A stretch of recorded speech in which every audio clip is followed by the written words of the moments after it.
네, 안녕하세요. 목요일 오후 안구따라 니까야 관통법회를 진행하는 시간입니다. 네, 우리가 지금 내세 모음 공부 진행하고 있고요. 지난주에 내세 모음에 속한 5번째 품, 로히타사 품을 보기 시작했어요. 지난주에는 로히타사 품의 첫 번째 경, 그러니까 내세 모음의 41번, 삼매 수행경에서 수행 지도를 개괄적으로 좀 살펴보았고요. 그리고는 이어가지고 질문에 대한 대답경에서 질문에 따른 4가지 대답의 방법이 있다라는 거 살펴보았고요. 그 다음에는 화를 중히 여김경 1, 2번에서 정법을 중시하는 사람이 될 거냐, 아니면 화와 위선과 어둠과 명예를 중히 여기는 사람이 될 거냐 하는 측면에 1, 2번 2개의 경 같이 보았고요. 자, 이제 오늘은 5번째, 그러니까 45번 경 로히타사 경을 보도록 하겠습니다.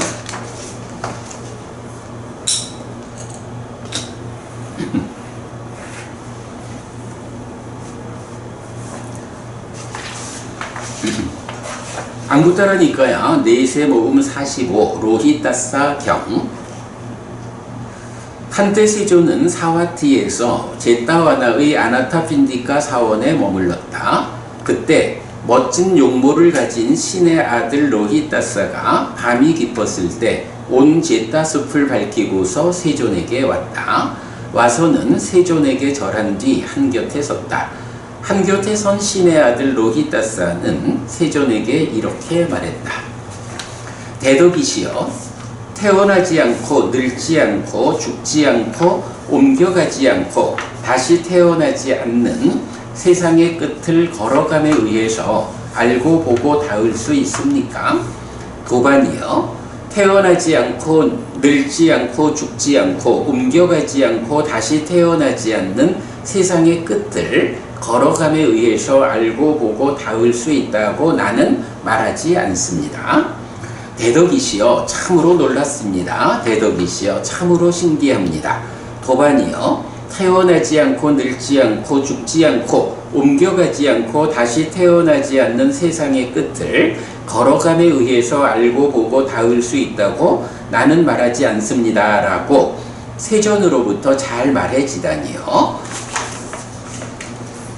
대덕이시여, 전생에 저는 보자의 아들이고 신통력을 가져 하늘을 날아다니는 로히타사란 이름의 선인이었습니다. 예를 들면 잘 훈련되어 손과 활과 활쏘기 능력을 갖춘 숙련된 궁수가 가벼운 화살로 어렵지 않게 야자나무 그늘을 가로질러 죽이는 것과 같은 속력이 그때의 저에게 있었습니다. 예를 들면 동쪽 바다에서 서쪽 바다에 이르는 보폭이 그때의 저에게 있었습니다. 대덕이시여, 그때의 저에게 이런 원함이 일어났습니다. 나는 걸어감에 의해 세상의 끝에 닿을 것이다. 라고. 대덕이시여, 이런 속력을 갖춘 그때의 저는 100년의 수명을 가지고 100년을 사는 자였는데 이런 보폭에 의해 먹고 마시고 씹고 맛보는 것 외에 대소변을 보는 것 외에 수면과 피로를 푸는 것 외에 100년 동안 가고서도 세상의 끝에 닿지 못하고 도중에 죽었습니다. 대덕이시여, 참으로 놀랐습니다. 대덕이시여, 참으로 신기합니다. 도반이여, 태어나지 않고 늙지 않고 죽지 않고 옮겨가지 않고 다시 태어나지 않는 세상의 끝을 걸어감에 의해서 알고 보고 닿을 수 있다고 나는 말하지 않습니다. 라고 세존으로부터 잘 말해지다니요. 도반이여, 태어나지 않고 늙지 않고 죽지 않고 옮겨가지 않고 다시 태어나지 않는 세상의 끝을 걸어감에 의해서 알고 보고 닿을 수 있다고 나는 말하지 않습니다. 그러나 도반이여, 세상의 끝에 닿지 못하고서 괴로움의 끝을 만든다고 나는 말하지 않습니다. 도반이여, 상과 함께하고 의와 함께하는 한길 크기의 이 신체 위에서 세상과 세상의 자라남과 세상의 소멸과 세상의 소멸로 이끄는 실천을 나는 선언합니다. 걸어감에 의해 닿아지지 않지만 세상의 끝은 언제 어느 때나 있다. 세상의 끝에 닿은 뒤에 괴로움에서 벗어남은 있다. 그러므로 세상의 끝에 도달하고 범행을 완성한 현명한 자 세간해는 스스로 완전히 평화로운 자는 세상의 끝을 알기 때문에 이 세상도 저 세상도 갈망하지 않는다. 자, 이렇게 나타나요.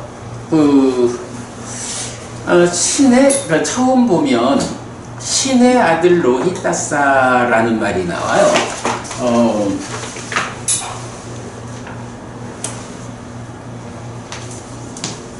대와 뿌따. 네. 대와 뿌따라는 말이 나오는데, 자, 요게 대화라고 하면 신이잖아요. 뿌따라고 하면 아들이라고. 그래서 신의 아들 이렇게 되거든. 신은 누구고 신의 아들은 누군가?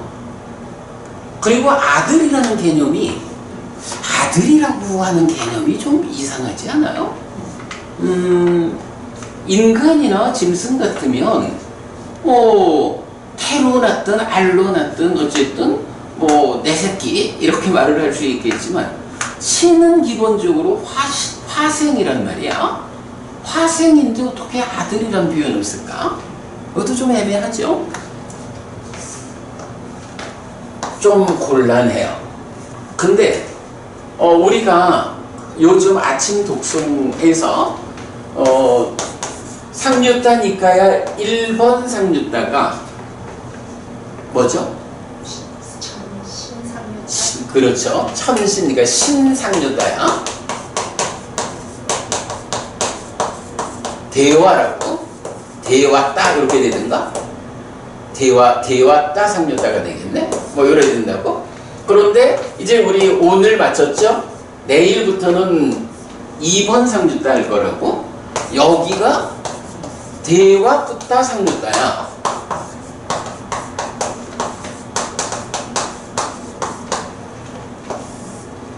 (1번) 상류따 신상류따, 2번 상류따 신의 아들 상류따 이래 된다고. 사실은 이 개념은 모르겠어요. 그래서 이제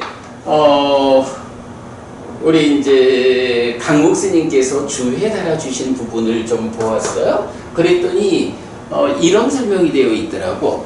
그 대화따 상류따, 신상류따에서는 신이라고 하는, 그러니까 부처님하고 대화하는 주인공들이 그냥 신 이렇게 나타나, 한 번의 경우를 제외하고는 신의 이름이 안 나타나. 그냥 막연히 어떤 신 이렇게 나오거든요. 그렇죠. 그렇죠. 그렇게 나오는데 아무개 신이 그랬다라고 나오지 않고 그냥 신이야. 또는 어떤 특별한 그룹으로 이런 신 이러거든. 그런데 이제 2번 상류따로 가면 신들의 이름이 나타나. 구체적으로 아무개 신. 그래서 내일 우리 이제 상류따니까야 2번 상류따의 1번 경 볼 거잖아? 까사빠 경이라고 이게. 까사빠가 뭐냐면 우리 마하까사빠 존자가 아니고 까사빠라는 이름의 신이야. 그래서 까사빠라는 신이 나타나가지고 부처님과 대화하는 이렇게 나오거든요.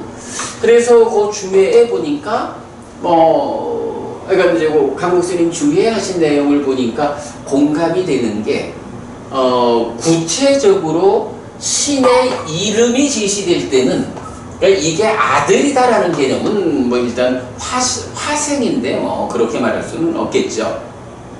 그런데 이제 용례적으로 볼 때 그 신의 이름이 구체적으로 나타날 때는 대와 뿌따 이렇게 쓰고 이름이 구체적으로 나오지 않고 신들, 신, 어떤 부류의 신 이런 식으로 할 때 그냥 대화다 이렇게 이제 나타나더라. 그러니까 이건 용례적으로 구분해서 이름이 구체적으로 알려지는 신에 대한 이야기를 할 때는 대화, 붓다, 암계 이렇게. 그러니까 이제 지금 이 로히타사 경도 어때요?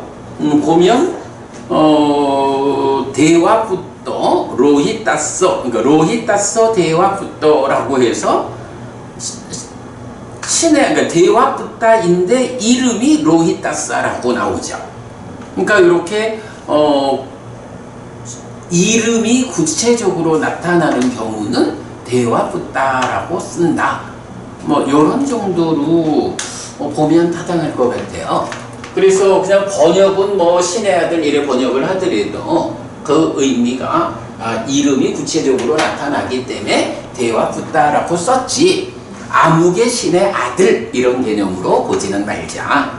네, 이제 그렇게 참고하고요.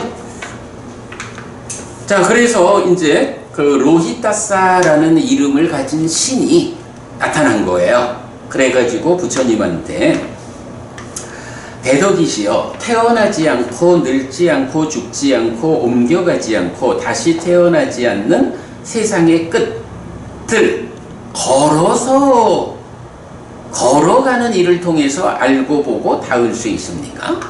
요 이제 태어나고 늙고 죽고 옮겨가고 다시 태어나고 하는 거는 이제 그 많은 경들에서 이런 식으로 윤회하는 삶에 대해서 설명하고 있죠. 그런데 이렇게 태어난다, 늙는다, 죽는다, 옮겨가서 다시 태어난다라는 것은 중생들의 세상 안에서 윤회하는 삶을 표현하는 방법이잖아요. 근데 여기서는 그거 안 한다라는 거거든.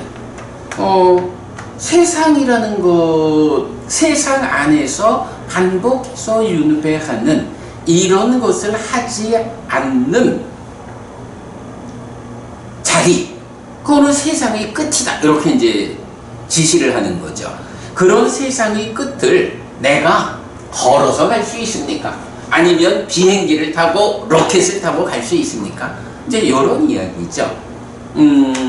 그렇게 질문했을 때 부처님이 도반이요. 태어나지 않고 늙지 않고 죽지 않고 옮겨가지 않고 다시 태어나지 않는 세상의 끝을 걸어감에 의해서 알고 보고 닿을 수 있다고 나는 말하지 않습니다. 세상의 끝에 대해서 세상의 끝은 이러이러해. 세상의 끝을 내가 직접 볼 수 있어. 아니면 내가 직접 거기를 닿을 수 있어. 라고 세상의 끝이라는 한 개념을 안다, 본다, 닿는다. 이렇게 표현하고 있죠. 그거 할 수 있습니까? 아닙니까? 안 됩니다. 세상의 끝을 알 수 없나? 그렇죠. 14무기에서 말하는 세상이 공간적으로 그 끝이 있습니까? 없습니까? 시간적으로 그 끝이 있습니까? 없습니까? 할 때 요거는 대답하지 않는, 설명하지 않는, 이익되지 않는다. 왜냐하면 사유가 거기에 미치지 못하는 먼저 이런 점들이죠. 예, 그래서 부처님 걸어가서 그 자리를 알고 보고 닿을 수 있다고 나는 말하지 않는다. 이렇게 대답을 하지요. 그랬더니 이제 로히타사가 감격을 하는 거지. 이야, 내가 옛날에 인간으로, 그러니까 전생에 그래 선인, 뭐 선인 이런 존재가 하여간 좀 그래. 그 이시라고 하는 이 말이 우리 이시길리경에서 나왔던 그런 말이죠. 선인인데 이게 하여간 뭐 인간으로 일단 인간 가운데 수행을 통해서 그렇죠. 이제 그런 하여간 뭐 조금 애매하기는 한데 하여간 그래. 그래서 자기가 이제 전생에 그러니까 인간으로의 삶에서 특별한 능력을 가진 선인 이렇게 이제 살았었다. 그런데 자기 그 전생에 보자라는 사람의 아들이었고 신통력이 있어서 하늘을 날아다니는 로히타사란 이름의 선인이었다라고 하면서 뭐 한 걸음에 동쪽 바다에서 서쪽 바다로, 말하자면 인도 대륙을 한 걸음에 건널 수 있는 그런 보폭이 있었고 속력이 있었고, 그럴 때에 참 내가 걸어서 세상의 끝에 내가 한 걸음에 대륙을 건널 수 있고 이런 화살 같은 속도가 있으니까 세상의 끝을 내가 도착할 수 있을 거야 하고 출발을 했다는 거죠. 그랬는데 그때의 100년의 수명을 가지고, 그러니까 요 이시라는 이제 선인이란 말을 인간으로 봐야 되는 이유가 수명이 100년이라는 것 때문에 그렇게 봐야 하죠. 그래서 100년의 수명을 가지고 사는데 이런 보폭으로 그야말로 먹고 자고 대소변을 보는 거 뭐 말고는 계속 걷기만 했다 이거죠. 그런데도 100년을 가고서도 세상의 끝에 닿지 못하고 도중에 죽었어. 그리고 어쨌든 지금은 로히타사라는 이름의 신으로, 신의 아들 이렇게 태어나서 이제 부처님한테 와서 자기 생각으로는 내가 전생에 이렇게 이런 보폭 이런 속도를 가지고도 못 갔는데, 그래서 갈 수 있습니까? 알고 보고 닿을 수 있습니까? 걸음에 의해서 이래 물어봤는데 부처님이 그렇다고 말하지 않는다 라고 하니까, 이야 내가 전생에 그렇게 해봤는데 안 됩니다 라면서 이렇게 이제 부처님한테 공감하는 그 얘기죠. 그래서 이제 로히타사는 이렇게 걸어가서 알고 보고 닿을 수 없다라는 데 대한 공감을 딱 나타낸 거야. 그랬더니 이제 부처님이 거기서 한 걸음 더 가죠. 이게 세상의 끝이라고 하는 게, 그러면 걸어서 닿을 수 없으니까 세상의 끝은 없는가? 도달할 수 없는가? 이렇게만 생각할 수 있잖아요. 그런데 사실은 세상이라는 것을 그런 한 측면, 공간적인 측면, 관점에서의 세상 이렇게만 보아가지고는 공부를 만들어가지 못하죠. 그러니까 부처님 이제 이어서 한 말씀을 더 하죠. 태어나지 않고 늙지 않고 죽지 않고 옮겨가지 않고 다시 태어나지 않는 세상의 끝을 걸어감에 의해서 알고 보고 닿을 수 있다고 나는 말하지 않습니다.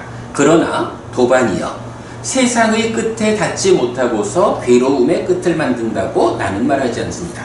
이건 뭔가요? 어쨌든 불교하면 최상의 개념이 고와고멸이거든. 어떻게든 이 괴로움의 영역에서 괴로움이 소멸된 삶을 실현하는 게 불교라고. 그런데 부처님 세상을 걸어서 갈 수는 없지만 세상의 끝에 닿지 않고서는 고멸을 실현할 수 없다고 말한다. 이건 또 좀 어찌 보면, 아니 세상의 끝에 닿을 수 없다고 하면서 끝에 가지 않고는 고멸을 실현할 수 없다 하면 고멸은 실현될 수 없는 것인가? 이렇게도 볼 수가 있잖아. 걸어서. 그렇죠. 이제 걸어서라고 하는 공간의 영역으로는 못 간다. 요 얘기고, 이제 부처님이 주제를 전환해서 말하는 거죠. 그래서 어쨌든 세상의 끝에 가야 돼. 도반이여, 상과 함께하고 의와 함께하는 한길 크기의 이 신체 위에서 세상과 세상의 자라남과 세상의 소멸과 세상의 소멸로 이끄는 실천을 나는 선언합니다. 요건 무슨 말이지? 요건 어떻게 봐야 돼요? 이 몸으로서. 몸으로서. 네, 그 열반을 실현해야 한다는 거죠. 아, 그 표현이 정확하지 않을 수도 있는데. 세상의 끝에 가야 합니다.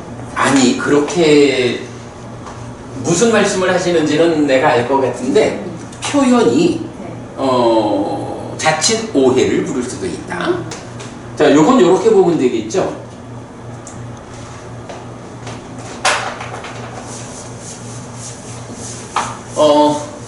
기본적으로 한길 크기의 신체라고 하는 건 뭐야? 몸이죠. 네. 몸이 있다 이거야. 몸으로 간다 이 얘기를 하는 건 아니죠. 몸이 있는데 이 몸이 함께 하는 것이 있어. 상이 함께하고 의가 함께한다 그랬죠. 몸이 상이라는 것도 몸과 함께하고 의라는 것도 몸과 함께한다. 이렇게 말하고 있죠. 요거는 지금 뭘 말하는 거지? 몸과 마음. 몸이라는 건 뭔가요? 안근 내지 신근, 요게 몸이죠. 근데 이 몸이 의와 함께 한다라는 건 뭐죠? 몸과 마음이 함께.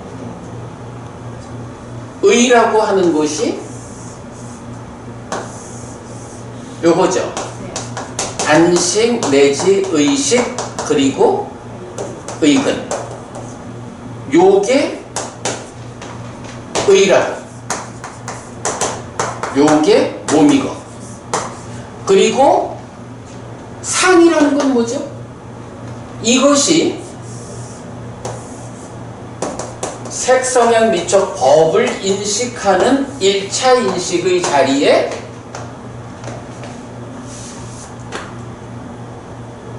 그래, 1차 인식의 자리에 욕탐이 공동주관으로 참여하죠. 이 욕탐이 공동주관으로 참여한다라는데 이 욕탐은 어디서 오는 거죠? 뭐 사유에 속한 거죠. 의업이죠. 이 의업은 심이 몸과 함께 작용하는 현상이죠. 그리고 심이라는 것은 상과 수가 심행이라고 해서 상으로부터 심이 오는, 그래서 전도된 상, 전도된 심 이렇게 나누는 거죠. 이제 몸이 있어요. 거기에 의가 함께 한다라는 거는 이렇게 해서 육내입처가 되는 거죠. 그리고 육외입처를 인식하는데 공동주관인 욕탐이 참여를 해요. 근데 이 욕탐이라는 것이 무엇입니까? 라고 말할 때 찾아가다 보니까 상으로부터 출발해가지고 오는 거죠. 그러니까 이 욕탐을 뭐라고 하겠어요? 이런 내입처, 외입처에 욕탐이 참여한다는 것은 그대로 상과 함께하는, 요걸 말하는 게 몸이 의와 함께하고 상과 함께하는. 설명되는 거 이해되죠? 바로 이 그림에서 그 안근 내지 신근이라는 한길 크기의 신체, 몸이죠. 그것이 의. 그래서 어쨌든 우리가 안입이 설신의에 의하고 심의식이라고 구분되는 의하고를 이걸 보완하지 못하면 경이 안 풀어지는 거야. 그래서 안식 내지 의식과 의근이 함께한 것으로의 의. 몸이 의와 함께하고 거기에 욕탐이 참여하는데 그 욕탐의 과정을 쭉 따라가 보니까 상으로부터 출발해서 온 거야. 요 얘기를 하고 있죠. 이럴 때 의라고 하는 것은 삶의 골격을 만드는 거고 상이라는 것은 삶의 질을 결정하는 것. 이렇게 되는 거죠. 예, 이렇게 우리가 메커니즘적으로 이런 그림을 그려낼 수 있어야 요 말. 자, 부처님 분명히 세상의 끝에 걸어서는 갈 수가 없거든. 그러나 세상의 끝에 닿지 못하고는 괴로움의 끝을 만들 수가 없어. 요 괴로움이라고 하는 건 뭔가요? 말하자면 고와 고멸이라는 것이 삶의 질을 말하는 거죠. 그럼 삶의 질적 측면으로의 괴로움의 소멸의 단계 끝에 완전히 소멸하는. 그러면 고멸이라고 하는 것은 결국 삶의 질적 측면을 말하는 것이다. 그 질적 측면은 상으로부터 출발해서 오는. 의가 골격을 만드는 거라면 상이 삶의 질을 결정하는. 고멸을 실현하자라고 하면 상이라고 하는 이 질적 측면의 참여자에 대한 알미 필요하고 그것을 제어해야 하는. 네. 결국은 뭐 누진이라는 게 바로 그 상을 제어하는 거죠. 네, 그런 측면이죠. 자, 그래서 도반이요. 상과 함께하고 의와 함께하는 한길 크기의 이 신체 위에서 이 몸으로 살아가는 중생에게서 세상과 세상의 자라남과 세상의 소멸과 세상의 소멸로 이끄는 실천을 나는 선언합니다. 그러면 여기서 말하는 세상이라는 것은 동서남북으로 펼쳐져 있어가지고 아무리 달려도 끝에 닿을 수 없는 그 세상과는 다른 세상이죠. 네, 이렇게 이제 다른 세상이 있다라는 거.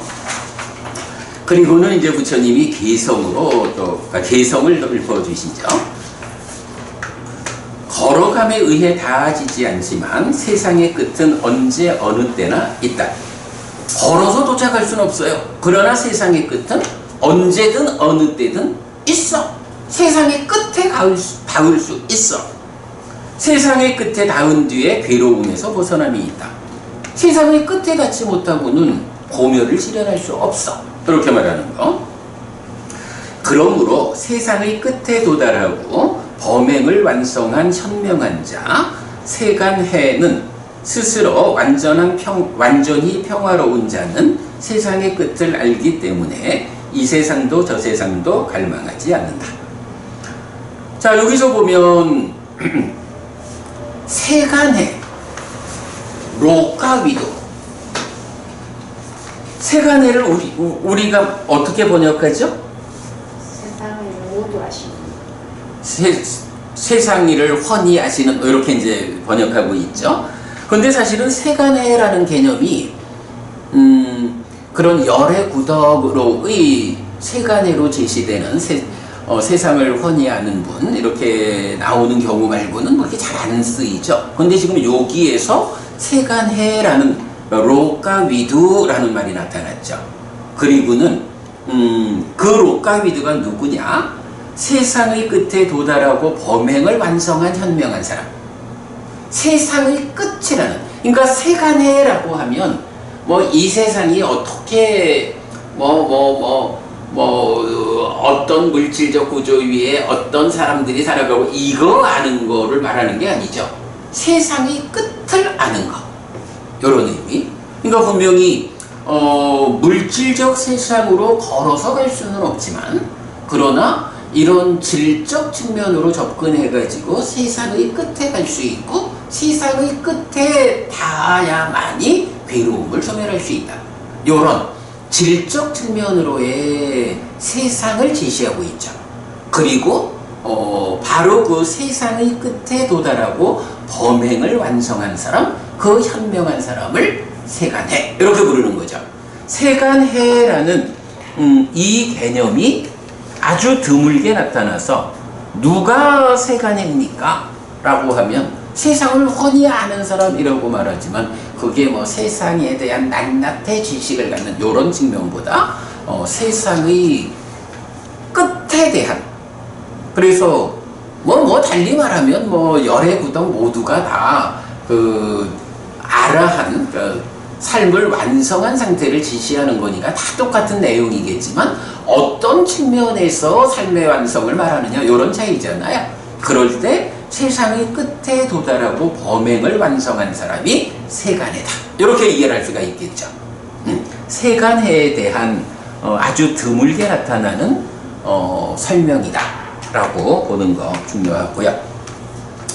자, 그래서 이런 세간해는 스스로 완전히 평화로운 자고 세상의 끝을 알기 때문에 이 세상도 저 세상도 갈망하지 않는다. 이 세상 저 세상이라는 건 뭐예요? 다 세상의 끝에 도달하지 못한 상태, 세상 안에서 윤회하는 삶이죠. 그러니까 세상의 끝에 도달한 사람이 그 세상 안에서 이루어지는 이 세상 저 세상 이런 윤회하는 삶에 대해서 갈망할 게 없죠. 이렇게 설명하고 있어요. 자, 이렇게 로히타사 경은 세상의 끝이라는 개념을 주제로 하죠. 세상의 끝, 걸어서 갈 수는 없어요. 공간적으로 세상의 끝이라는 개념을 로히타사뿐만 아니라 지금 뭐 21세기의 과학 문명으로도 아무리 빛의 속도로 달려가는 비행체를 만든다 해도 세상의 끝을 닿을 수 없는, 뭐 이거는 뭐 닿는다라고 말하면 아는데 가질 못해 이렇게도 표현할 수 있지만 아예 알지도 보지도 닿지도 못하는 세상의 그 물질적 측면에서 세상의 끝이라는 개념은 그야말로 아까 말씀하신 무기야. 그런데 질적 측면에서는 세상의 끝에 닿지 않고는 괴로움을 소멸할 수 없어. 그런데 그게 가능해. 세간해가 있어. 이런 관점이죠. 이렇게 이제 로히타사 경은 세상의 끝을 주제로 한다. 그래서 그 세상의 끝은 공간적으로 갈 수는 없지만 바로 이런 몸이, 그러니까 의와 함께하고 상이 함께하는 몸이라는, 결국은 뭐예요? 이건 나 자신의 삶이죠. 나라는 존재성, 나의 삶. 나라는 존재 안에서 질적 측면으로 접근해야 상이 가지는 문제 상황을 해소하고, 달리 말하면 번뇌를 부수는 거죠. 누진. 그럼으로써 세상 끝에 도달하고 고멸을 실현한다. 이런 말이 되죠. 로히타사경의 주제입니다. 자, 그러면 이제 넘어가면 46번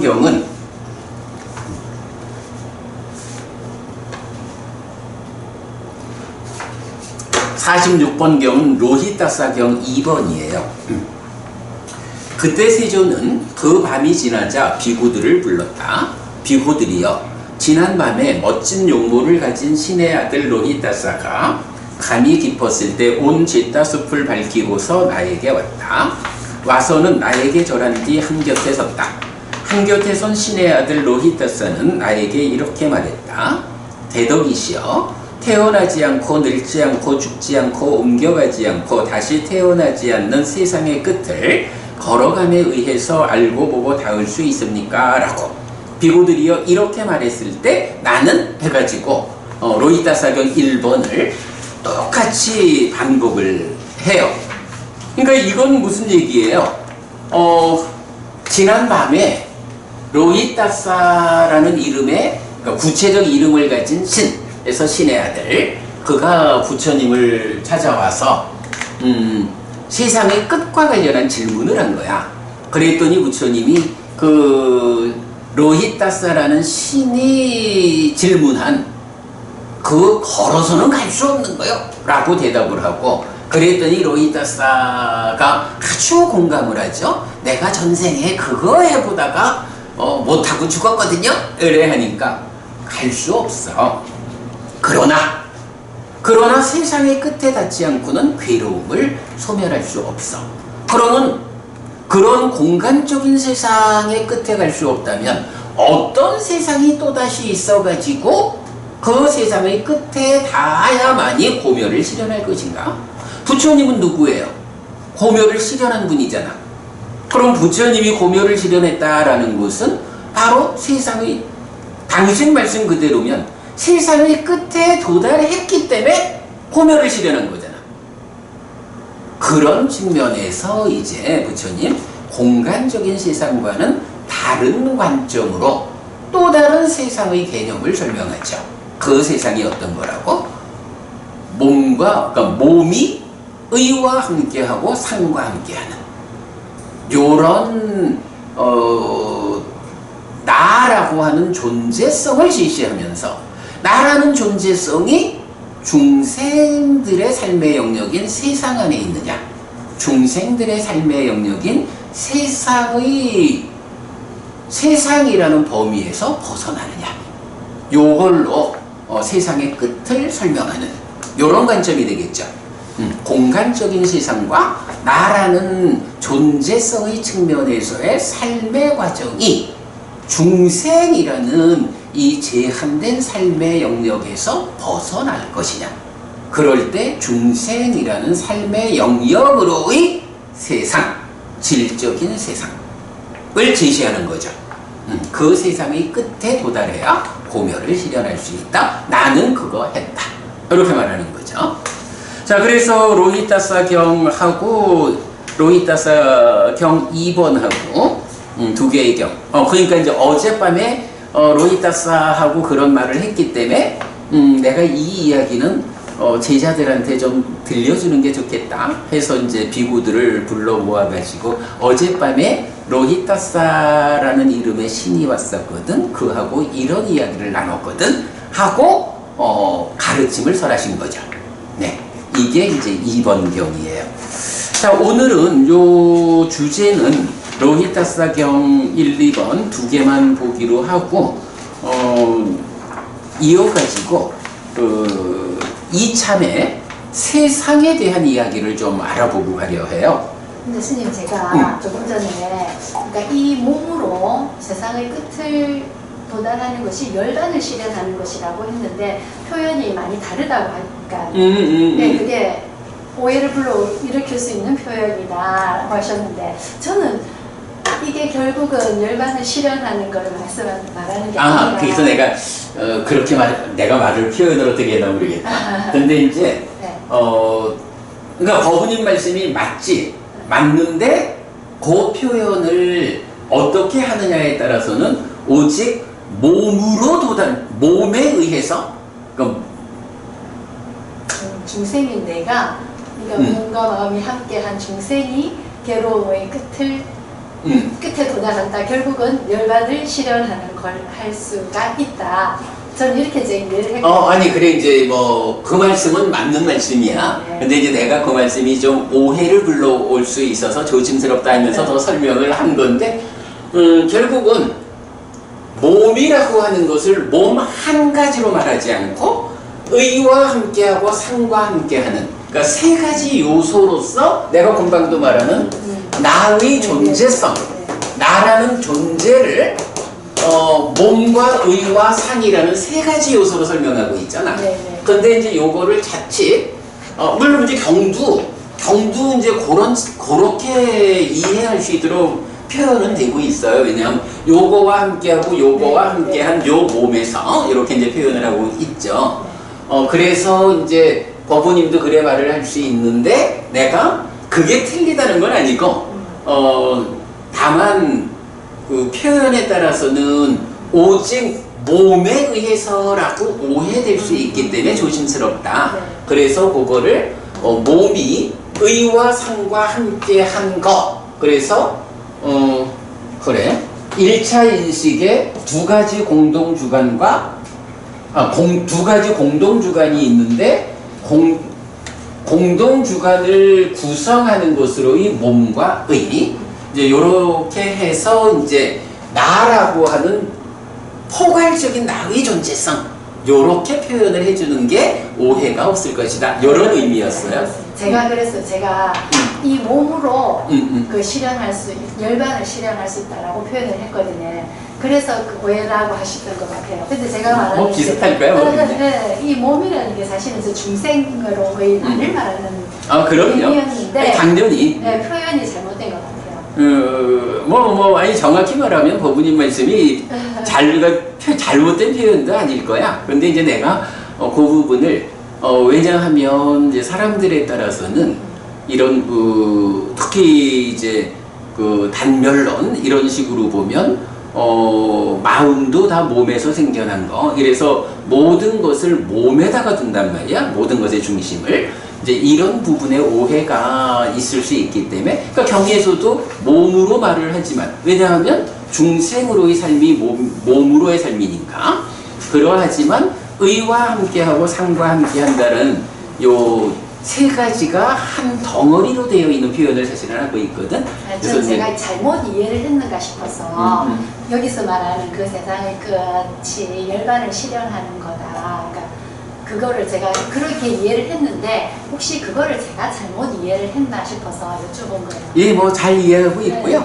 사실은 또 그 부분이 이제 조금 이따 보겠지만 결국은 또 몸이라고 하는 부분을 중심으로 표현을 해야 하는 부분도 있어. 왜냐하면 아라한이 돼도 그죠? 아라한이 돼도 몸으로서 살아있는 동안에는 몸에 구속된 문제들은 있잖아. 그러면 세상의 끝에 닿았다라고 하는 거 이 세상의 끝에 닿았다라고 하는 그 상태도 일단 몸이 남아있는 한 벗어나지 못한 이제 이런 부분도 있기 때문에 내가 지금 뭐 법부님 말씀도 충분히 이해해요. 네.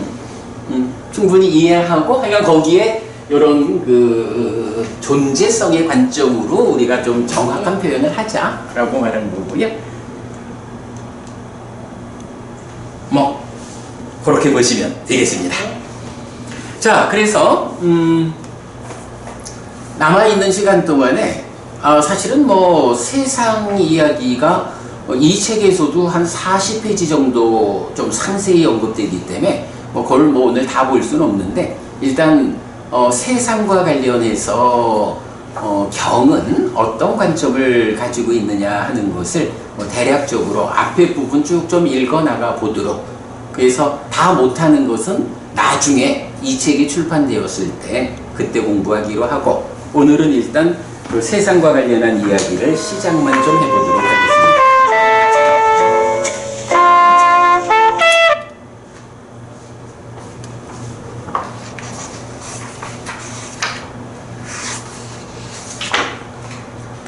자, 그래서 보면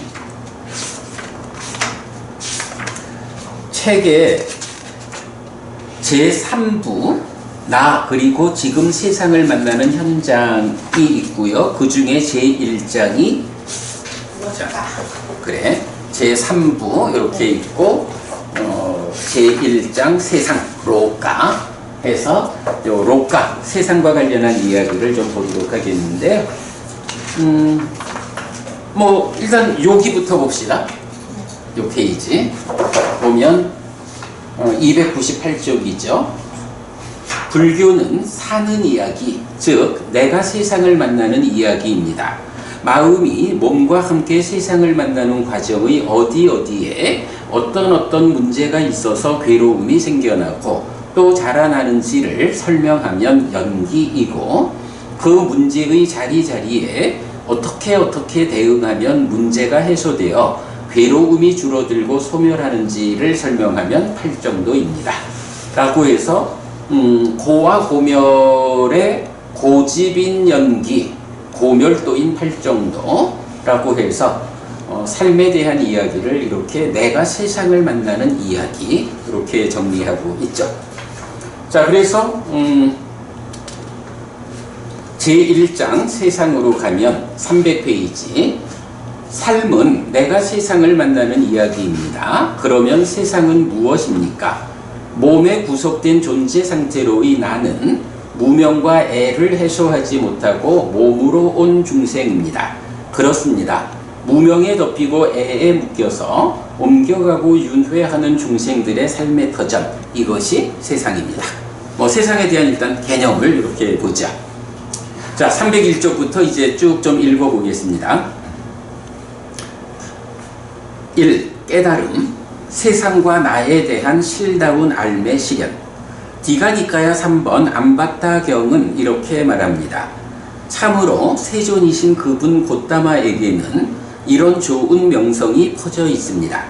이렇게 그분 세존께서는 모든 번뇌 떠나신 분, 스스로 완전한 깨달음을 이루신 분, 밝음과 실천을 갖추신 분, 진리의 길 보이신 분, 세상 일을 모두 훤히 아시는 분, 어리석은 이도 잘 이끄시는 위없는 분, 천상과 인간의 스승, 깨달으신 분, 존귀하신 분이시다 라고.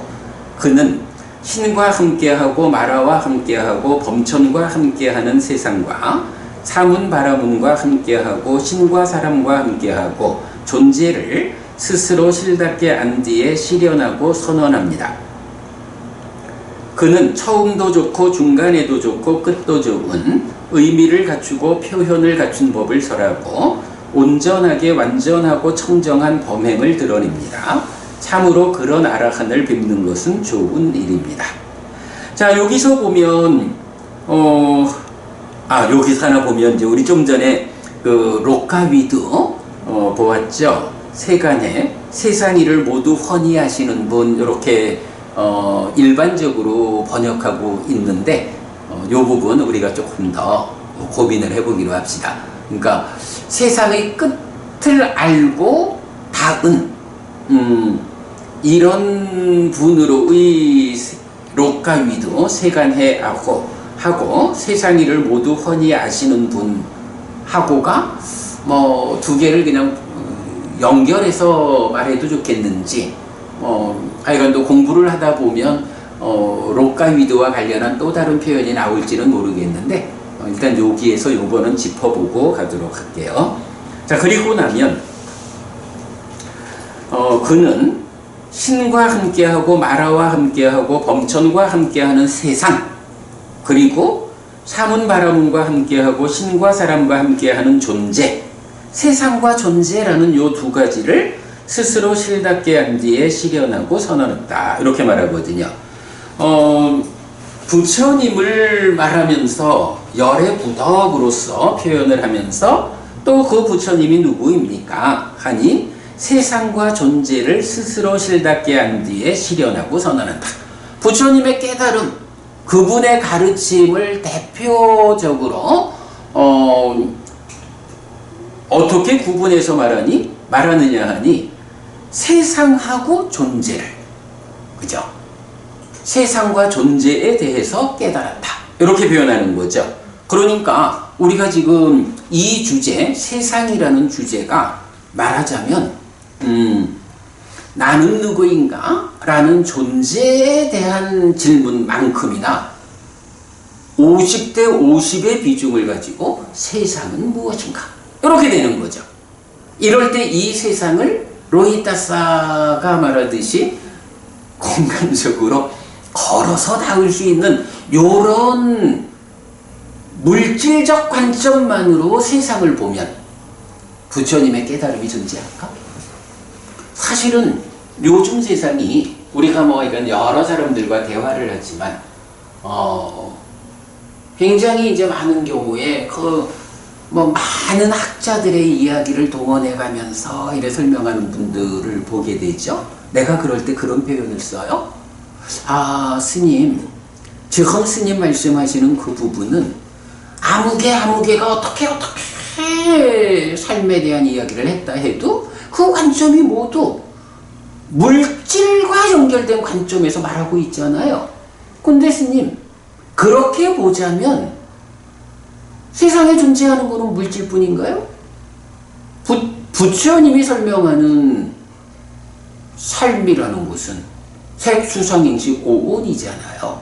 물질, 색에 의해서만 삶을 설명하자 라고 해가지고는 부처님이 깨달아 알려주는 색 아닌 것이 함께하는 오온으로의 나의 존재에 대한 이야기를 설명할 수 없습니다. 이런 이야기를 내가 하거든요. 사실은 굉장히 많은 사람들이 과학의 발전과 관계해서 그러다 보니 과학, 물질 위에서 삶을 나와 세상이라는 존재성을 설명하고자 하는 뭐 서양 철학, 과학, 의학 이쪽에 근거해가지고 불교를 접근하려고 하는 사람들이 많이 있어요. 그런데 그때는 분명히 지적돼야 되는 거야.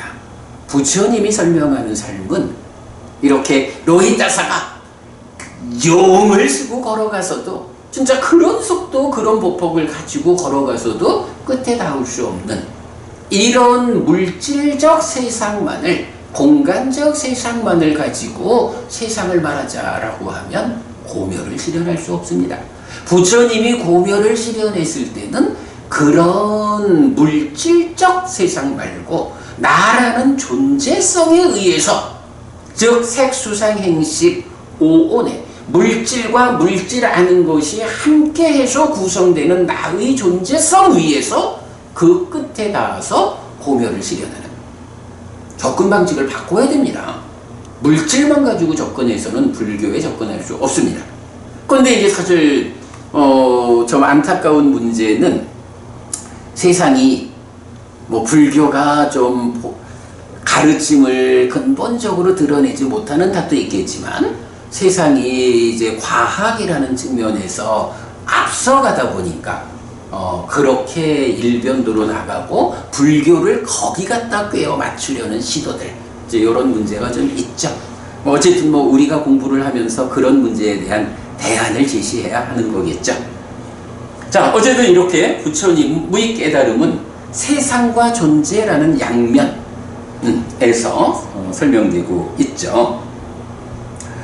자, 그래서 참으로 그런 아라한을 뵙는 것은 좋은 일입니다. 라고 이제 좋은 명성이 퍼져 있어요. 부처님은 세상을 스스로 실답게 안 뒤에 실현하고 선언합니다. 또한 존재, 즉 나를 스스로 실답게 안 뒤에 실현하고 선언합니다. 세상과 나에 대한 실다운 알매 실현을 통한 깨달음입니다. 어쨌든 세상과 나라는 존재, 이 두 가지예요. 그래서 불교는 사는 이야기입니다. 마음이 몸과 함께한 존재로의 내가 세상을 만나는 이야기입니다. 마음이 몸과 함께 세상을 만나는 이야기로의 삶에 어떤 괴로움이 있는지 그 괴로움이 어떻게 생겨나고 자라나는지 고집, 그 괴로움이 소멸하는 것인지 고멸, 어떤 방법의 실천을 통해 그 괴로움이 소멸하는지 고멸도를 설명하는 이야기가 바로 불교인 것입니다. 요거 로히타사경에서도 그렇게 나오죠. 한길 몸뚱이 의와 함께하고 상과 함께하는 거기서 고와 고집, 고멸, 고멸도를 세상으로 바꿔가지고 세상과 세상의 집, 세상의 멸, 세상의 멸도 이렇게 나왔죠. 로히타사경도. 이렇게 세상은 내 삶의 터전입니다. 나만큼이나 큰 비중을 가지고 나의 삶에 참여합니다. 그래서 세상에 대한 바른 이해는 중요합니다. 부처님은 세상에 대한 실다운 알매 입각해 깨달음을 선언하는데 안구따라 니까야 세세모음 104번 깨달음 이전경입니다. 책이 무거우니까 들고 있기가 힘들어요.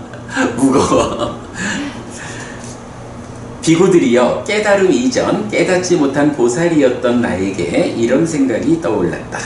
무엇이 세상의 매력이고 무엇이 위험이고 무엇이 해방인가? 라고.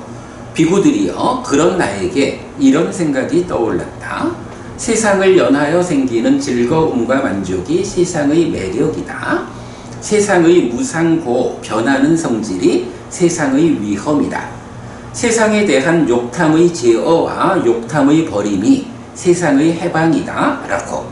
비구들이여, 나는 이렇게 세상의 매력으로부터 매력을, 위험으로부터 위험을, 해방으로부터 해방을 있는 그대로 실답게 알지 못한 때까지는 비구들이여, 나는 신과 마라와 범천을 포함하는 세상에서 사문바라문과 신과 사람을 포함하는 존재를 위해 위없는 바른 깨달음을 깨달았다라고 선언하지 않았다. 그러나 비구들이여, 나는 이렇게 세상의 매력으로부터 매력을, 위험으로부터 위험을, 해방으로부터 해방을 있는 그대로 실답게 알았기 때문에 비구들이여, 나는 신과 마라와 범천을 포함하는 세상에서 사문바라문과 신과 사람을 포함하는 존재를 위해 위없는 바른 깨달음을 깨달았다라고 선언했다. 그리고 나에게 지와 견이 생겼다. 나의 해탈은 흔들리지 않는다. 이것이 태어남의 끝이다. 이제 다음의 존재는 없다. 라고. 네, 이렇게 세상에 대한 실다운 알무로서 깨달음을 선언한다. 스승에 따라 세상과 나에 대한 설명은 다릅니다. 그래서 다양한 종교가 세상에 태어나는 것입니다. 불교에서 스승은 부처님입니다. 그래서 부처님이 설명하는 세상과 나에 대한 설명이 불교 신자의 삶의 기준이 되는 것입니다. 어쨌든 세상이라는 것도 나라는 것도 부처님 가르침에 근거해서 배워 아는 것, 이런 사람이 불교 신자죠. 근데 불교 신자는 할만해요. 왜냐하면 세상에 많은 스승 가운데 오직 부처님만이 정등각이라고 불리는 완전한 깨달음의 스승이거든요. 그 길이 질러가는 길이죠. 할만한 거죠. 자, 이제 큰 2번. 그렇다면 부처님이 실답게 알아서 실현하고 선언한 세상은 무엇입니까? 1. 세상. 자, 세상은 색, 성향, 미촉, 물질 영역. 이렇게 나온 거죠? 색, 성향, 미촉. 외입처 중에 법을 제외한 5가지. 안구따라, 그러니까 그래서 이제 그게 물질 영역이에요. 안구따라니까야 아홉의 모음 38번 순세파경은 5가지 소유의 사유에 묶인 것이 성스러운 율에서는 세상이라고 불린다 라고 합니다. 까마구나는 까마구나인데, 까마는 욕계 등이로 쓰이는 욕, 소유의 사유입니다. 구나는 연결 또는 묶임의 의미로 쓰였습니다. 그래서 까마구나는 소유의 사유에 묶인 것 또는 소유의 대상으로 번역됩니다. 경은 다시 까마구나를 구체적으로 지시하는데, 원하고 좋아하고 마음에 들고 사랑스럽고 소유의 사유를 수반하며 좋아하기 마련인 안으로 인식되는 색들, 이로 인식되는 성들, 비로 인식되는 향들, 설로 인식되는 미들, 원하고 좋아하고 마음에 들고 사랑스럽고 소유의 사유를 수반하며 좋아하기 마련인 신으로 인식되는 촉들의 5가지입니다. 즉 색성향 미촉의 물질입니다. 네, 요 색성향 미촉 5가지를 소유의 사유에 묶인 것이라고 하면서 이것이 세상이다 라고, 즉 요게 바로 로히타사가 몸으로 달려가서 끝에 닿고자 했던 그 공간적인 세상, 물질적인 세상인 거죠. 4대와 4대 조색이고 6개 중에서 식을 제외한 지수, 화풍, 공의 5가지 요소의 영역입니다. 라고 해서 이렇게 이제 그림으로 안입이 설신의와 색성향 미촉 법 중에 색성향 미촉만을 묶어서 물질 세상은 까마구나, 소유의 대상, 소유의 사유에 묶인 것, 이렇게 표현을 했습니다. 그래서 그런데 세상은 세상일 뿐입니다. 요 표현 우리 주목해야 되죠. 사실은 대승불교로 오면서 아주 강하게 영향을 미치는 관점이 세상이라는 게 뭐 별거 아니다, 그게 원래 그렇게 있는 게 아니고 식의 투영이다, 마음의 투영이다, 이런 식으로 말한다고요. 그래서 심지어는 일체 유심죠. 마음이 투영되는 게 세상이기 때문에 내 마음이 어떻게 작용하느냐에 따라서 세상을 만든다, 이런 얘기죠. 일체 유심적 그러는데 후대의 이야기죠. 부처님의 입장은 그렇지 않다라는 거 여기서 말하죠. 자, 그런데 세상은 세상일 뿐입니다. 즉 색성향 미촉이라는 물질 세상 이야기예요. 안구따라 니카야 6의 모음 63번 꿰뚫음경은 이런 세상에 대해 설명합니다. 탐이 함께한 사유가 사람의 소유의 사유, 욕이다. 세상에 있는 다채로운 것들은 소유의 사유가 아니다. 여기서 세상에 있는 다채로운 것들 하면 뭐죠? 이게 색성향 미촉이지 뭐. 다들 복수이고. 탐이 함께한 사유가 사람의 소유의 사유이다. 세상에 있는 다채로운 것들은 그렇게 머물 뿐이다.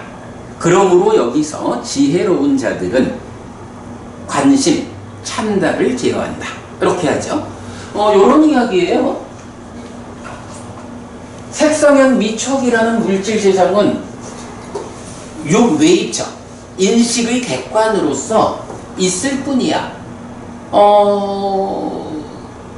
후대의 많은 관점들이 단지 식의 투영일 뿐이다. 일체 유심조 심이 만든다, 이렇게 말을 하는데 부처님은 지금 그렇게 말을 안 하는 거죠. 세상에 다채로운 것들은 그냥 그렇게 있을 뿐이야. 그러면 이게 식이 투영하는 게 아니고 심이 만드는 게 아니라면 색성향 미촉이라는 이 물질 세상은 어떻게 생겨나가지고 그렇게 머물고 있을까? 그죠? 그걸 뭐라고 해? 무상. 그죠? 무상하다라는 이 원리, 이 이치에 의해서 색성향 미촉은 생겨나는 거예요. 여기에 식이 투영해서 생겨난다라는 것은 조건에 해당하지 않아. 식이 그걸 만든다라는 것도 어떻게 마음이 물질을 만들어? 아니야. 다만 이러한 색성향 미촉이라고 하는 이것이 그냥 있을 뿐인데 요것을 인식할 때 어떻게 인식해? 있는 그대로 인식을 못하죠? 바로 심이 쫓아 올라와가지고 상으로부터 출발한 거지만 그대로 심의 작용이죠? 와가지고 심이 욕탐이란 이름으로 탐진치에 의해서 왜곡한 거 니미타 상이라고 부르죠? 그래서 우리가 그 말을 했어요. 세상에서는 일체유심조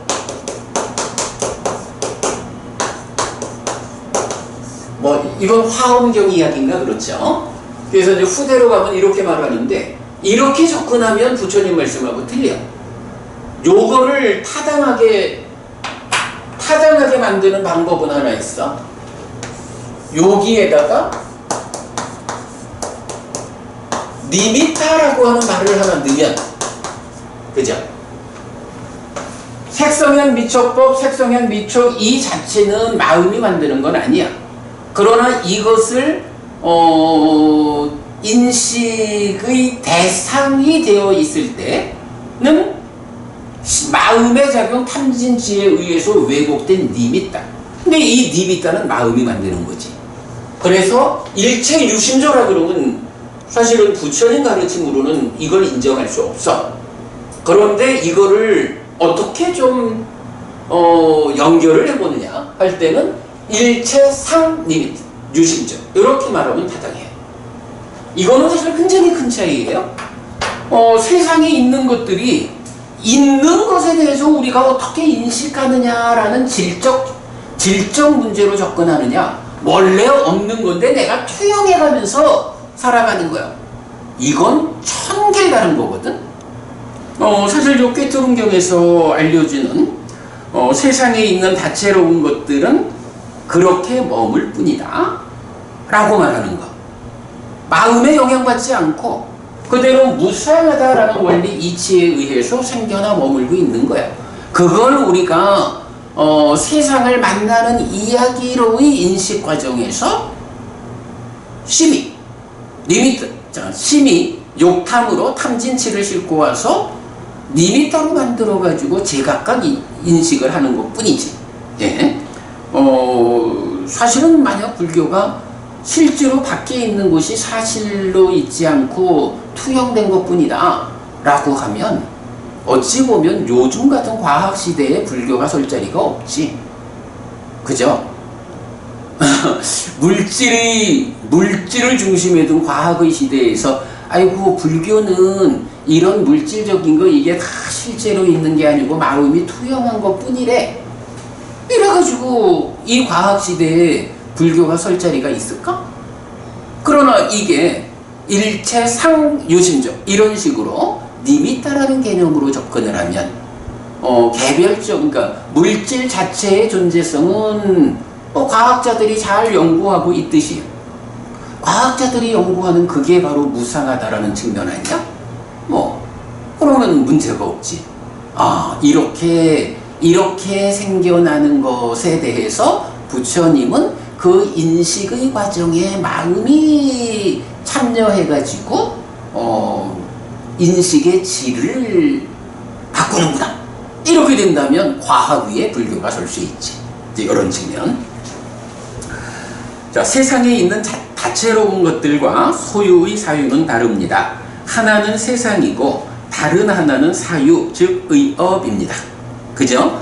다채로운 것들 그렇게 머무는 거는 세상이고 탐이 함께한 사유 이거는 의업이다. 그리고 이 두 가지를 연결하는 것이 관심, 참다입니다. 관심은 이렇게 행위를 인식에 전달하기 때문에 모든 법의 뿌리가 됩니다. 뿌리경 이야기죠. 만약 소유와 관련해서 세상을 상대로 문제가 발생한다면 그것은 세상의 책임이 아닙니다. 세상을 구성하는 다채로운 것들은 그냥 그렇게 머물 뿐이기 때문입니다.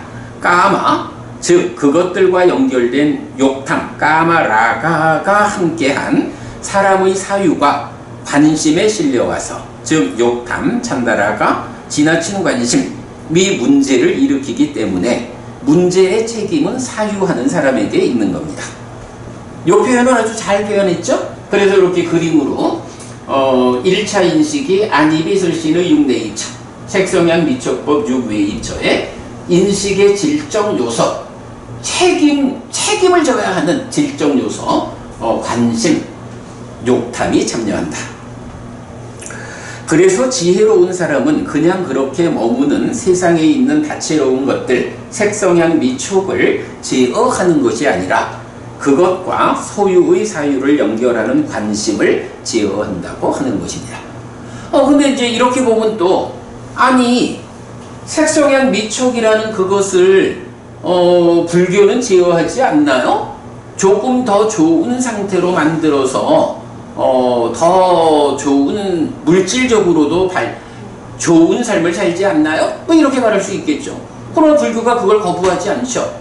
다만 물질적인 것들을 연구하고 발명을 통해 가지고 더 좋은 상태로 뭐 휴대폰도 만들어지고 컴퓨터도 만들어지고 다양한 이런 부분들은 과학의 영역에 두고, 불교는 그런 과학의 영역이 만들어주는 거를 내가 직접 만들까요? 이렇게 참여하는 게 아니라 과학의 영역에서 삶에 유용한 것들을 발전해 나갈 때, 사실은 이런 발전이라는 것이 항상 좋기만 하진 않잖아.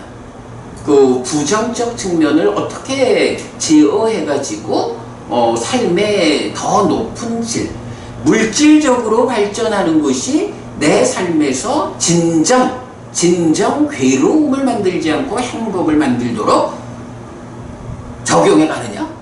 이런 부분이 불교의 역할로 참여하는 거겠죠. 불교가 물질을, 과학을 거부하는 거 아니죠. 그리고 과학이 물질 영역에서 해야 하는 일은 그에게 맡겨두고, 거기에서 매력과 위험, 해방하듯이 부작용을, 그 과학의 발전의 이면에서 생겨나는 괴로움의 문제를 해결하는 것이 불교고, 그래서 과학과 불교는 함께 가면 되죠. 네, 요런 측면. 자, 그 다음에 이제 오늘 내용과 연결되는 거 2번, 세상에 대한 개념의 전환, 인식 과정에서 차별되어 경험되는 질적 세상. 그러니까 앞에 본 거는 이제 물질 세상을 본 거죠. 이제 2번, 한편 세상에 대한 다른 방법으로의 설명도 있습니다. 비구여, 부서진다라고 해서 세상이라고 불린다. 그러면 무엇이 부서지는가? 세상의 질문경. 안 한다요. 흩어지는 것이 성스러운 율에서는 세상이라고 불린다. 그러면 무엇이 흩어지는 것인가? 흩어지는 것경. 안 한다요. 아 또는 아에 속한 것에 의해 공하기 때문에 공한 세상이라고 불린다. 그러면 무엇이 아 또는 아에 속한 것에 의해 공한가? 공한 세상경. 보니까 다 35번 상류다에 65번, 67번, 68번 6처 상류다에 속한 경들이네요. 세상은 이렇게 부서지는 것입니다. 세상을 구성하는 다른 것들과의 관계에서 강제되어 부서지는 것입니다. 또한 세상은 흩어지는 것입니다. 무상, 즉 조건들의 결합에 의해 지금의 상태로 생겨나 있지만 조건들이 변화하면 그 결합이 해소되어 흩어짐으로써 지금의 상태를 유지하지 못하게 되는 것입니다. 더욱이 세상은 아 또는 아에 속한 것에 의해 공합니다. 세상에는 아, 즉 본질적인 것이 없고 아에 속하는 것, 즉 본질에 수반되는 어떤 것도 없습니다. 세상은 아, 즉 본질이 아니고 그래서 아무것도 수반할 수 없기 때문입니다.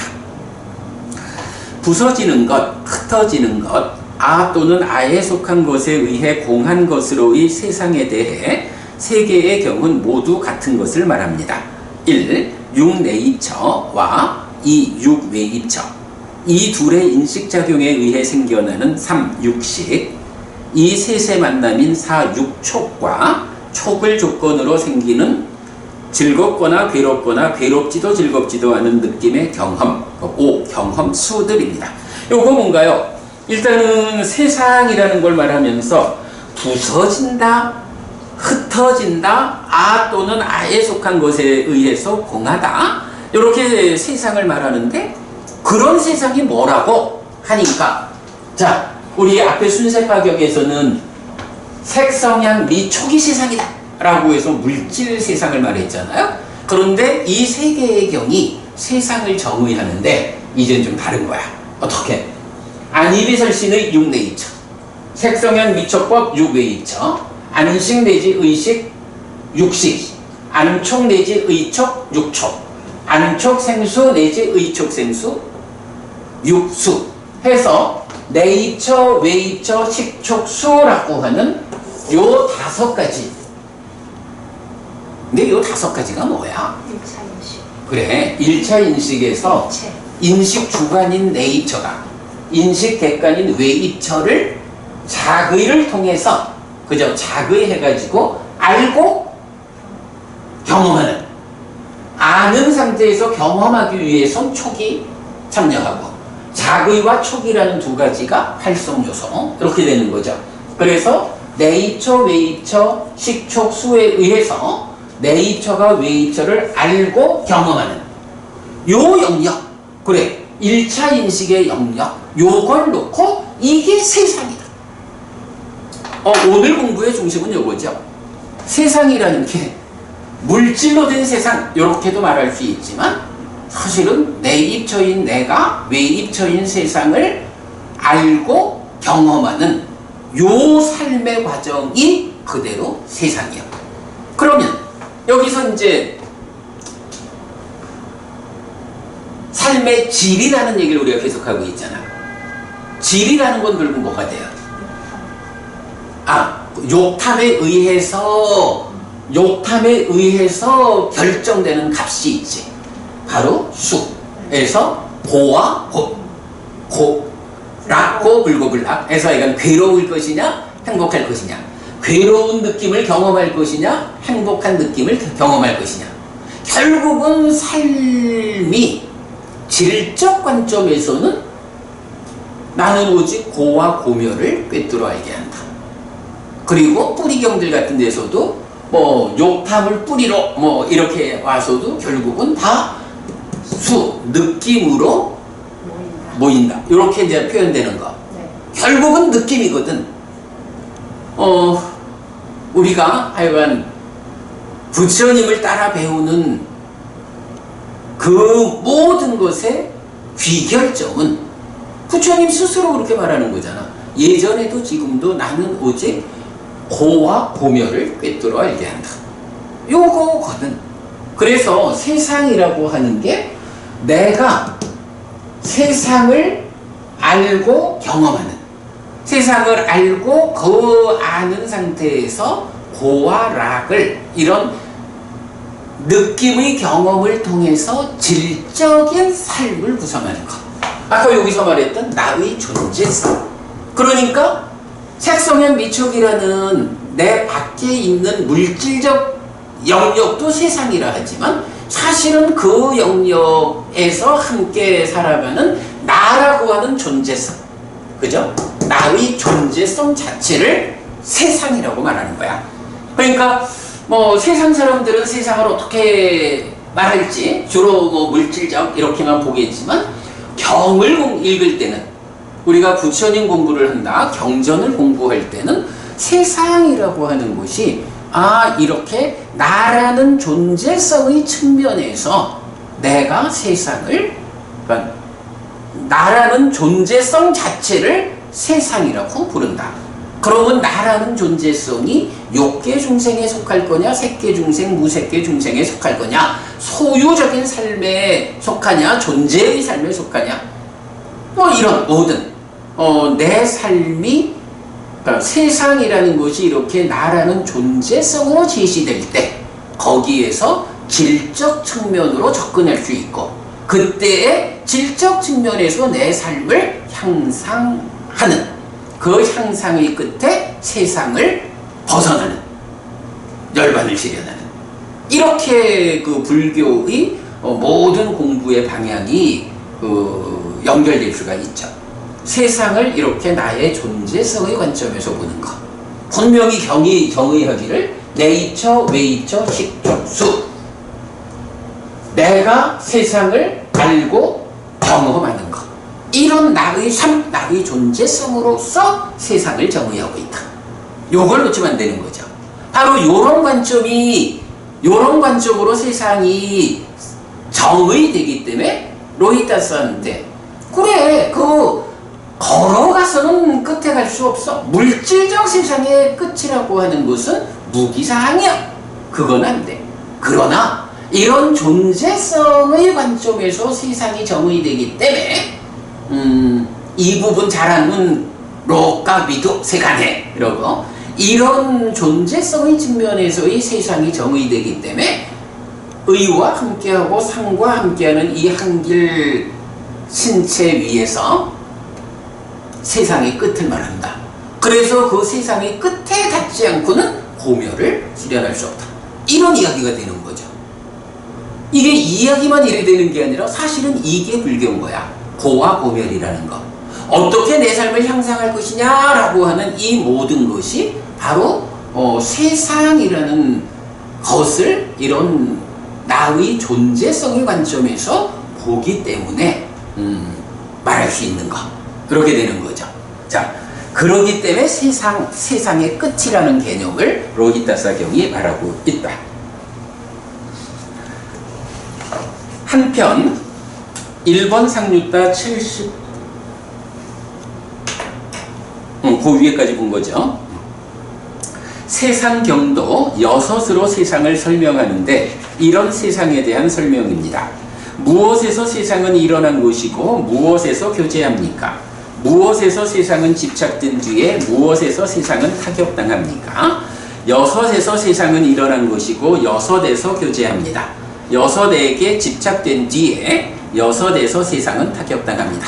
이거 우리 얼마 전에 아침 상류자니까야 공부했죠. 그래서 네이처, 웨이처의 6으로 표현하고 있고, 자, 그래서 이제 이렇게 세상의 개념이 확장되었다라는 걸 그림으로 그려냈어요.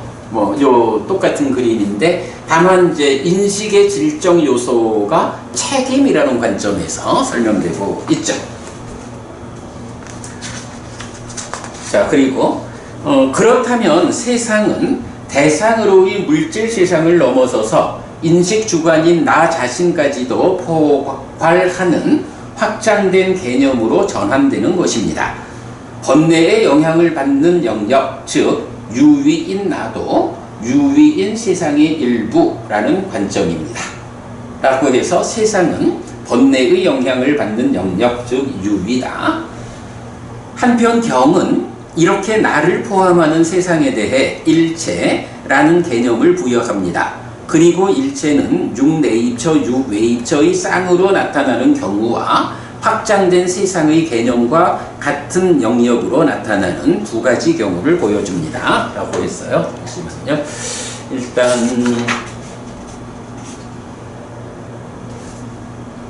오늘 공부한 바에 의하면 세상의 개념의 전환에서는 나의 존재성이라는 측면, 이게 책에는 지금 적혀 있지 않죠.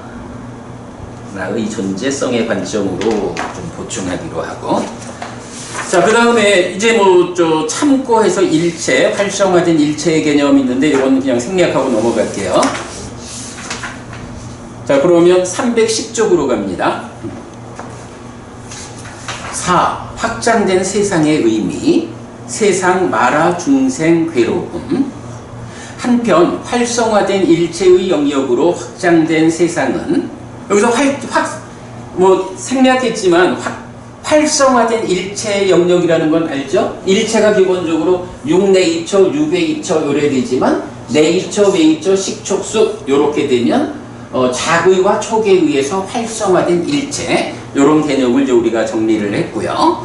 자, 한편 활성화된 일체의 영역으로 확장된 세상은 다른 방법으로도 설명됩니다. 색들, 안식에 의해 알려져야 하는 법들, 6의 방법의 형태인데, 요거 지난번에 법은이 한번 질문했었죠. 요거 그냥 보면 좀 애매해요. 그런데 메커니즘에서 보면 네이처, 색, 웨이처, 그리고 안식에서 육식, 그리고 안식에 의해 알려져야 하는 법들 이랬거든요. 요 식이 알아야 하는 거, 식의 대상이 뭐야? 수잖아. 2차 인식으로 넘어가는 거죠. 이렇게 보면 안과, 그러니까 네이처와 웨이처와 식, 그리고 식에 의해서 알려져야 하는 법들 하면 수죠. 그래서 활성화된 일체를 그대로 말하는 거. 자, 그럼 이제 요렇게 활성화된 일체를 놓고 삼위띠 세상 질문경은 안이 있는 것, 색이 있는 것, 안식이 있는 것, 안식에 의해 알려져야 하는 법들이 있는 곳, 거기에 세상 또는 세상이라는 개념이 있다. 똑같은 얘기죠. 라고 합니다. 인식과정 전반에 확장된 영역에서 세상과 세상이라는 개념을 설명하는 것입니다. 그런데 이런 설명은 세 개의 경을 통해 동일한 형태로 다른 것을 연결합니다. 안이 있는 것, 색들이 있는 것, 안식이 있는 것, 안식에 의해 알려져야 하는 법들이 있는 것 6반복에서 이제 삼위띠 마라 질문경 1번은 거기에 마라 또는 마라라는 개념이 있다.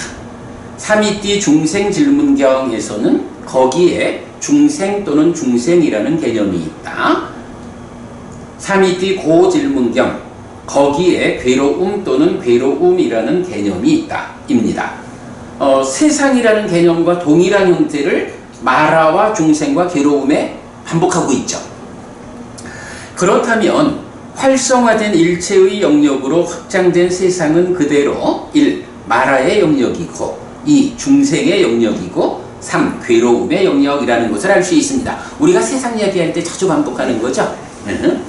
그렇습니다. 부서지고 흩어지고 아 또는 아에 속한 것에 의해 공한 이 세상은 이렇게 1. 마라의 영역이고 2. 중생의 영역이고 3. 괴로움의 영역입니다. 그리고 이런 세상에서 벗어날 때 1. 마라로부터 해방되는 것이고 2. 중생이라는 불완전한 존재 상태를 마감하는 것이고 3. 괴로움이 소멸한 완전한 행복이 실현되는 것입니다. 라고 해서 이제 삼법인으로 법 있는 것은 제법 무한데 행은 무상고 무아이고 열반은 가라앉음에 의한 낙과 무한데 세상은 마라의 영역, 중생의 영역, 고의 영역이고 열반은 세상에서 벗어난 것이어서 마라로부터의 해방, 중생의 불완전한 존재 상태 마감, 고가 소멸한 완전의 행복의 시작, 이렇게 표로 나타내 보니까 그러니까 여러 개의 경들이 이렇게 묶이면 꿰어지면 답이 나오죠. 자, 그 다음에 5번에서 자라나고 줄어드는 세상이 있는데 이 부분은 넘어갈게요.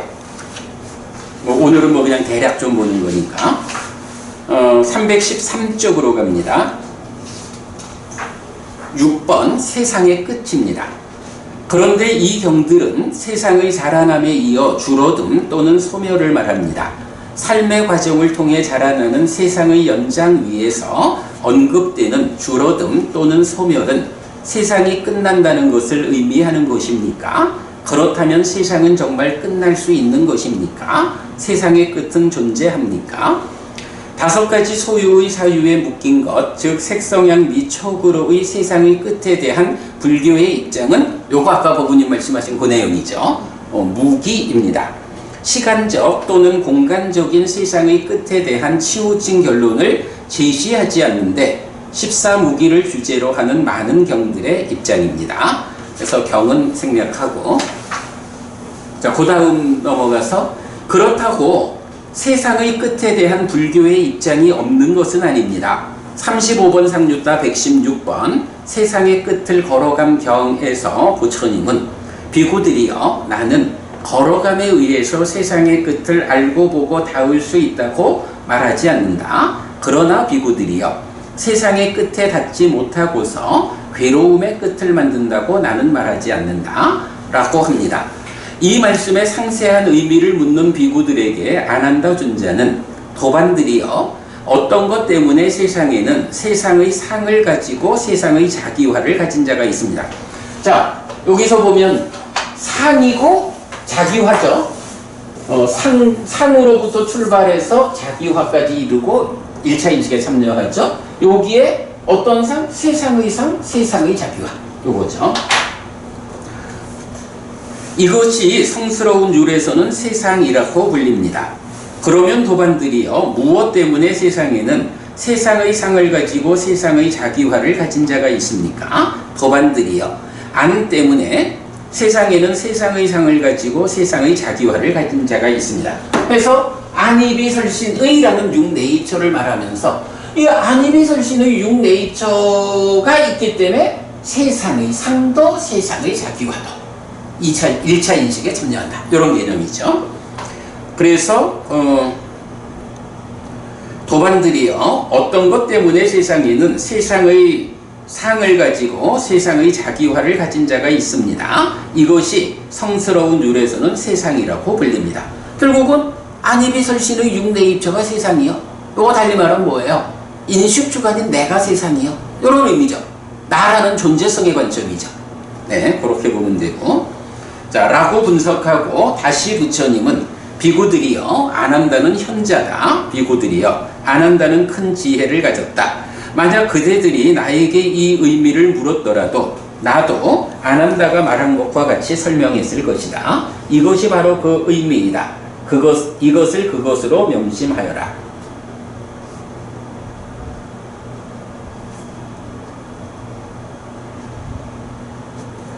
라는 말로 확인해 줍니다. 자, 그 내용 조금 이제 생략하고, 그 다음에 가면,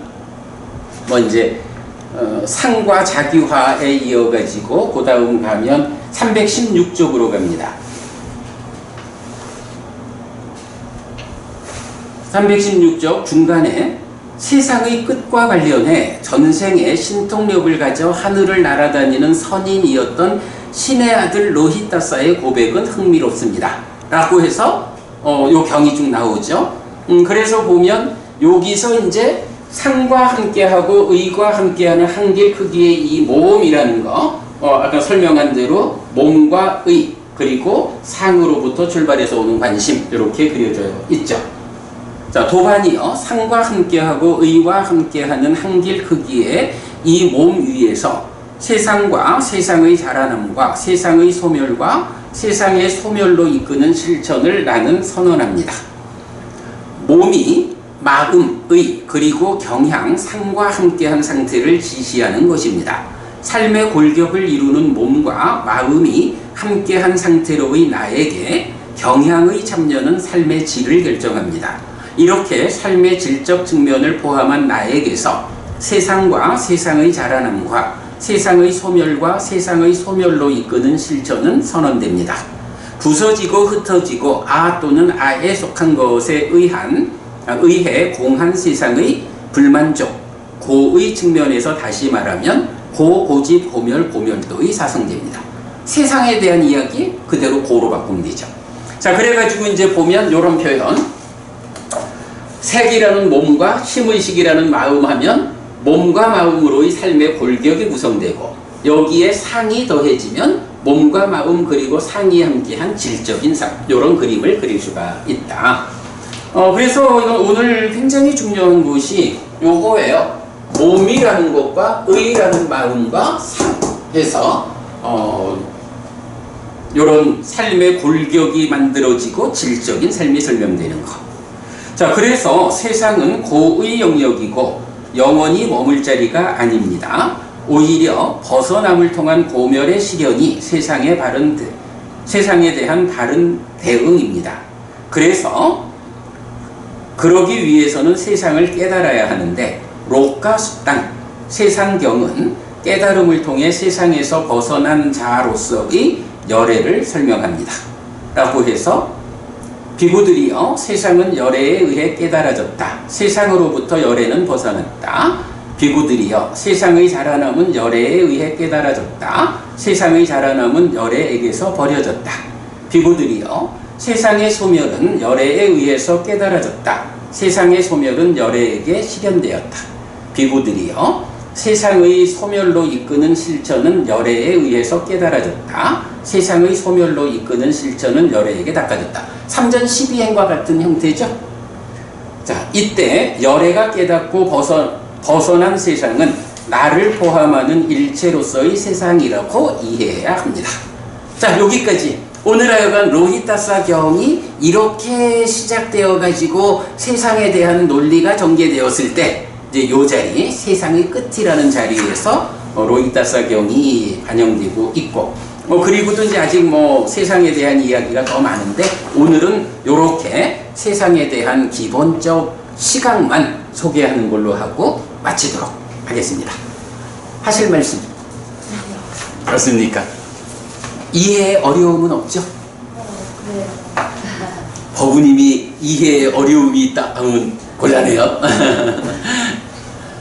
그래도 전체적으로 보면 우리가 이렇게 삶의 메커니즘을 그려내고 하는 과정에서 참 경의 많은 주제들, 많은 관점들을 참 그래도 정확하게 접근할 수 있는 능력이 생겼다 하는 건 사실인 것 같아요. 자, 여기까지 하고 나의 존재성에서 세상의 끝을 실현해야 된다는 거죠. 오늘 공부의 핵심이 그거죠? 네. 자, 마치겠습니다. 삼마삼부토 바가와 스와카토 바가와타 담모 수파티판노 사와카 상고띠. 세존은 정등각이시다. 세존으로부터 법은 잘 설해졌다. 제자들의 상가는 잘 실천한다. 찌란띠타뚜 로카스밍 삼마삼부타 사사난띠. 정등각의 가르침이 이 세상에 오래도록 머물기를. 이차마항 얀냥 야지뚱 양마마 아싸 디가라땅 히타야 수카야띠. 오랫동안 나에게 이익과 행복을 주는 자선행을 실천하리라. 이당다낭 페따낭 니아띠 살로 히타낭 우파카빠뚜. 이당다낭 페따 니아띠 살로 히타 파리분잔뚜띠. 이 무시가 돌아가신 친지와 혈육들에게 도달하기를. 이 무시를 돌아가신 친지와 혈육들이 사용하리라. 오늘도 우리가 훌륭한 법의 등을 함께 달았습니다. 이 법의 등의 공덕이 오랫동안 여러분들에게 이익과 행복으로 함께 하기를 바랍니다. 또한 오늘의 이 법보시의 공덕이 여러분 생각하시는 그분들에게 도달하고 사용되기를 바랍니다. 수고하셨습니다.